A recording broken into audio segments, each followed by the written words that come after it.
2.5 కోట్లతో సినిమా తీశారంటారు. ఇప్పుడే నితిన్నాను మన సాయిని అడిగాను ఎంత బడ్జెట్ ఎల్కాట్ చేశారని. 2.5 కోట్లు అన్నారు. ఒక పెద్ద సినిమా షెడ్యూల్ వేసుకొని 3 రోజులు షూటింగ్ క్యాన్సిల్ అయితే 2.5 కోట్లు అవుతున్నాయి. ఈ రోజుల్లో 2.5 కోట్లతో 50 కోట్లు కలెక్ట్ చేసే సినిమా తీశారంటే hats off to Little Hearts team. మిమ్మల్ని చూసుకొని పెద్ద పెద్ద దర్శకులు, నిర్మాతలు ఇంగ్లీష్ లాటాడు సిగ్గుతో తలంచుకోవాల్సిన రోజు తీసుకొచ్చారు మీరు ఇండస్ట్రీకి.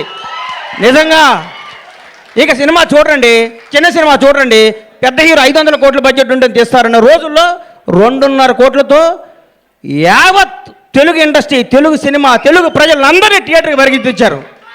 నేను సినిమా థియేటర్కి వెళ్ళి దాదాపు 5-6 సంవత్సరాల నుంచి నేను ఒక థియేటర్ ఎగ్జిబిటర్గా, నా థియేటర్ కూడా నేను సినిమాకి వెళ్ళలేదు.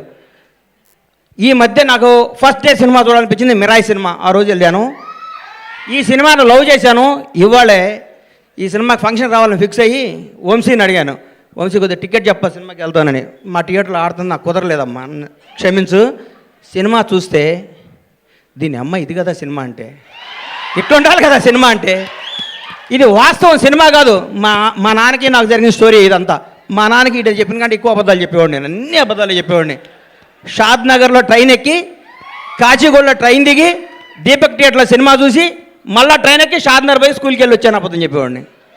అక్కడి నుంచి స్టార్ట్ అయిన మా జీవితం వాస్తవానికి దగ్గరగా ప్రతి తండ్రి కొడుకున్న కెమిస్ట్రీ అద్భుతంగా తెరకెక్కించిన ఈ సినిమాని. ఇట్లాంటి సినిమాలు సంవత్సరానికి 12 సినిమాలు వస్తే ఇండస్ట్రీ 100 ఏళ్ళు చల్లగా ఉంటుందండి. 1000 కోట్ల సినిమాలు వద్దు, 500 కోట్ల సినిమాలు వద్దు, జనాన్ని థియేటర్కి వచ్చే సినిమాని. ఈ సినిమా తీయటం కాదండి, ఈ సినిమా వజ్రం ఎక్కడో ఉంటుంది, వజ్రాన్ని వెతికి బయటికి తీసుకొచ్చారు చూడండి. వాళ్ళు ఒప్పుకోవాలి, వంశీని, బన్నీని. ఈ సినిమా తీసుకొచ్చి ఈ సినిమా మీద నమ్మకం పెట్టుకొని ఈ సినిమాకు ఒక 2 కోట్లు, 1.5 కోట్ల ఖర్చు పెట్టి జనాల దగ్గర తీసుకెళ్ళి వాళ్ళు నిజంగా నిర్మాతని ఎంత అభినందించాలో, బన్నీ నిన్ను, వాసు నిన్ను, నంది మీ ఇద్దరిని అంత అభినందించాలి. మామూలు విషయం కాదు.